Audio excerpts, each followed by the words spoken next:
हमर नाम शोभा झा अछि। एहि चैनल पर हम कथा सब आनैत रहै छी। अहाँ सब ई चैनल के सब्सक्राइब कऽ सकै छी।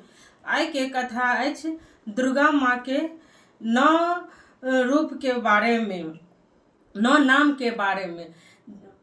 जय आधार पर में दुर्गा माँ के 9 नाम पड़ल छै, वही आधार पर में लेडीज पर में हर चीज देखायल गेल छै।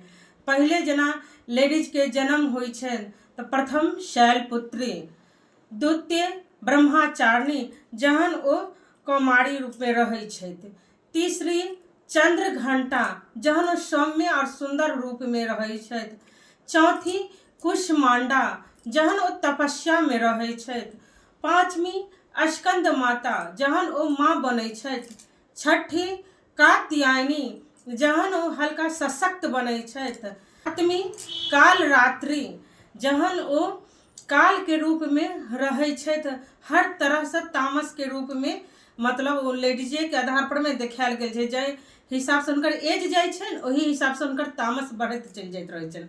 आठवीं महागौरी जहन ओ सब काज से संपूर्ण निपुण भ जाय छै तो हुनकर नाम महागौरी गौर वर्ण के रूप में देल जाय छै। प्रथम शैलपुत्री, द्वितीय ब्रह्मचारिणी, तृतीय चंद्र घंटा, चौथी कुष्मांडा, पांचवी स्कंद माता, छठी कात्यायनी, सातवीं कालरात्रि, आठवीं महागौरी, नौवीं सिद्धिदात्री, सब तरह से सिद्ध करे वाला रूप।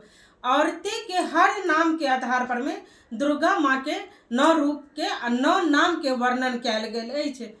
जय मिथिला, जय मैथिली।